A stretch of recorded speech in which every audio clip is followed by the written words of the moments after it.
Troublesome engines. Dear friends, news from the line has not been good. The fat controller has been having trouble. A short while ago he gave Henry a coat of green paint, and as soon as he got his old colour back again, Henry became conceited. Gordon and James too have been getting above themselves. I'm glad to say, however, that the fat controller has, quite kindly but very firmly, put them in their place, and the trains are running as usual. I hope you'll like meeting Percy. We shall be hearing more of him later. The author.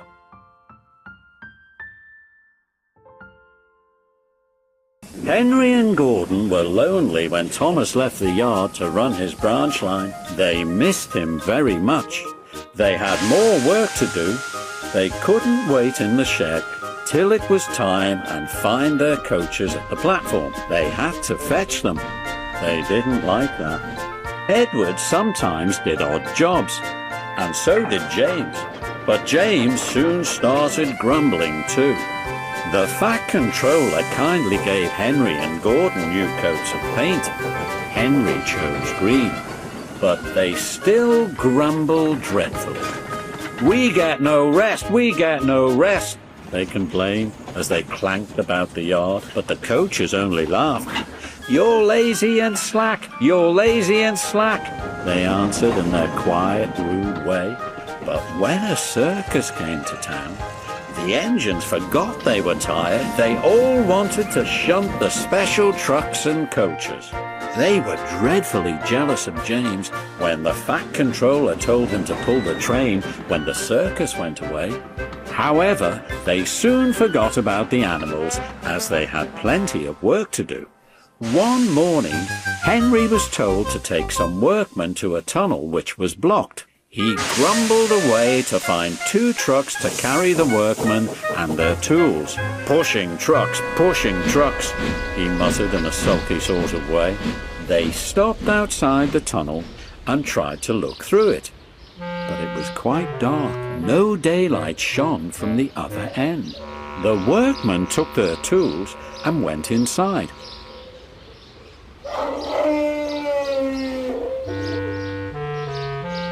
Suddenly, with a shout, they all ran out looking frightened. "We went to the block and started to dig, but it grunted and moved," they said. "Rubbish," said the foreman.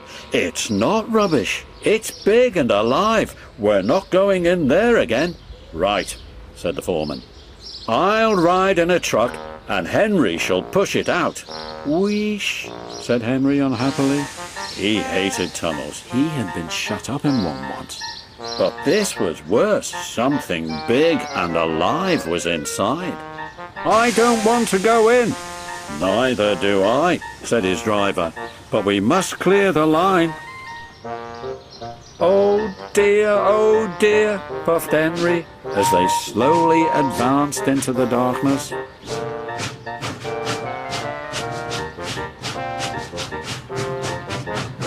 Henry's driver shut off steam at once. "Help, help, we're going back," wailed Henry, and slowly moving out into the daylight came first Henry, then the trucks, and last of all, pushing hard and rather cross, came a large elephant. "Well, I never did," said the foreman.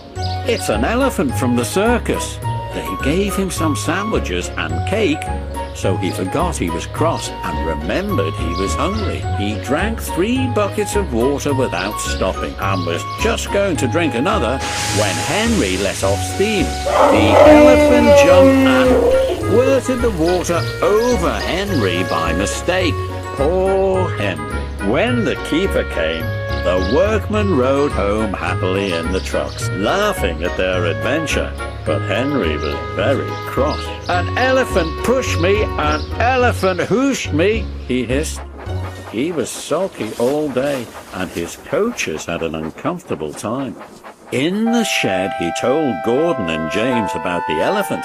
I'm sorry to say that instead of laughing and telling him not to be silly, they looked sad and said, "You poor engine, You have been badly treated. The big stations at both ends of the line each have a turntable. The Fat Controller had them made so that Edward, Henry, Gordon and James can be turned round.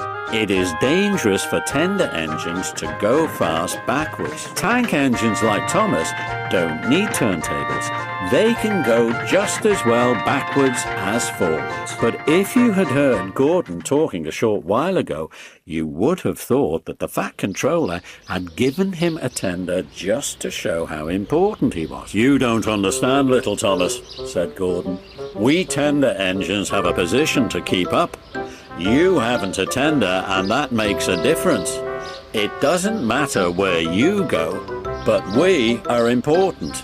And for the Fat Controller to make us shunt trucks, fetch coaches, and go on some of those dirty sidings, it's not the proper thing."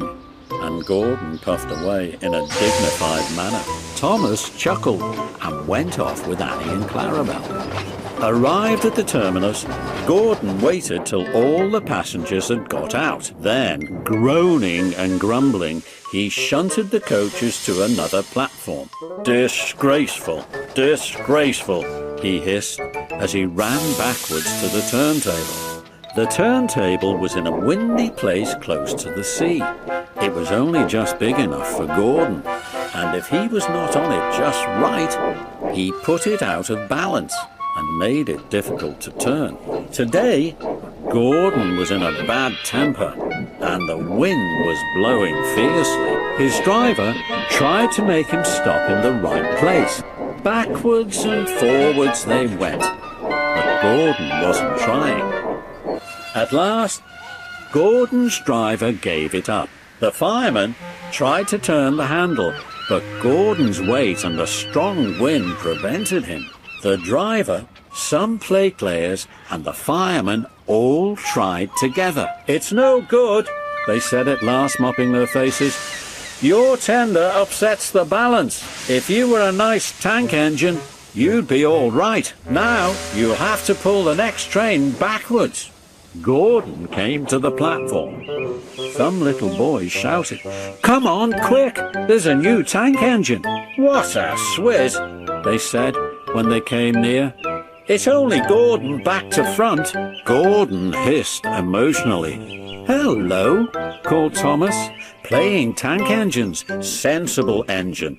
Take my advice, scrap your tender and have a nice bunker instead." Gordon snorted, but didn't answer.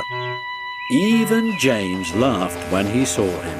"Take care," hissed Gordon. "You might stick too." "No fear," chuckled James. "I'm not so fat as you." "I mustn't stick," thought James anxiously as he ran to the turntable later. He stopped on just the right place to balance the table. It could now swing easily. His fireman turned the handle. James turned much too easily. The wind puffed him round like a top. He couldn't stop.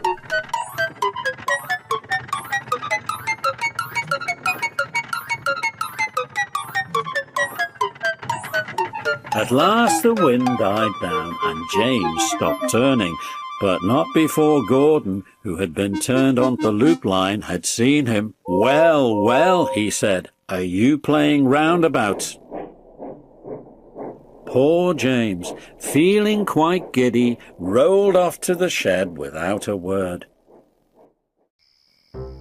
That night, the three engines had an indignation meeting. "It's shameful to treat tender engines like this. Henry gets hooshed by elephants. Gordon has to go backwards and people think he's a tank engine. James spins around like a top and everyone laughs at us. And added to that, the Fat Controller makes us shunt in dirty sidings. Yuck," said all three engines together. "Listen," said Gordon. He whispered something to the others. "We'll do it tomorrow. The Fat Controller will look silly." The Fat Controller sat in his office and listened. The Fat Controller frowned and said, "What a nuisance passengers are. How can I work with all this noise? The station master knocked and came in, looking worried. "There's trouble in the shed, sir.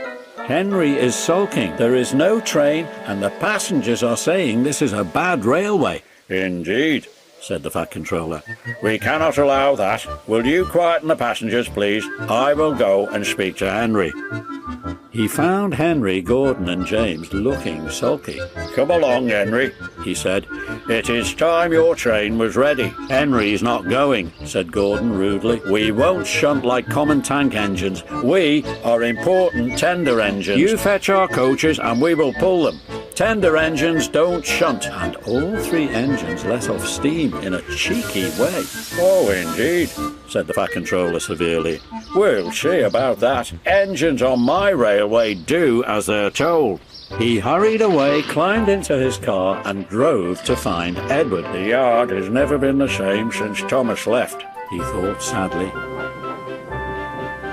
Edward was shunting.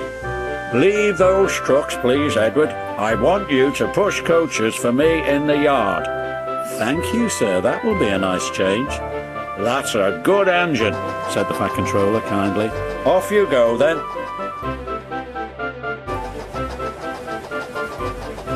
So Edward found coaches for the three engines, and that day the trains ran as usual. But when the Fat Controller came the next morning, Edward looked unhappy.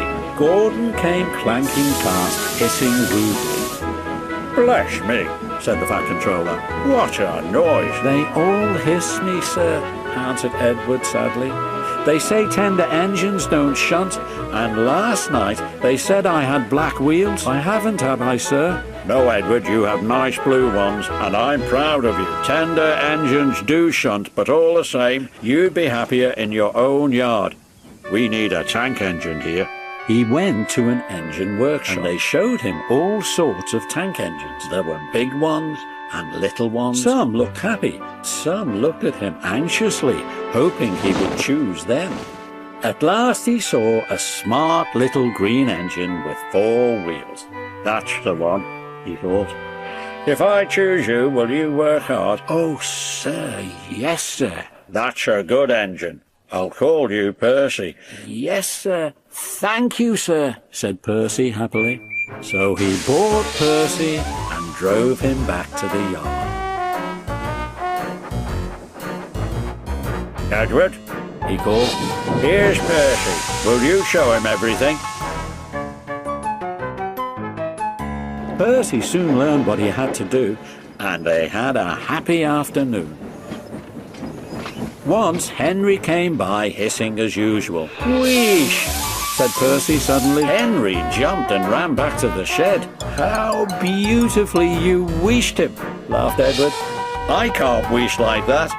"Oh," said Percy modestly, "that's nothing. You should hear them in the workshop. You have to wheesh loudly to make yourself heard." Next morning Thomas arrived. "The Fat Controller sent for me. I expect he wants help," he said importantly to Edward.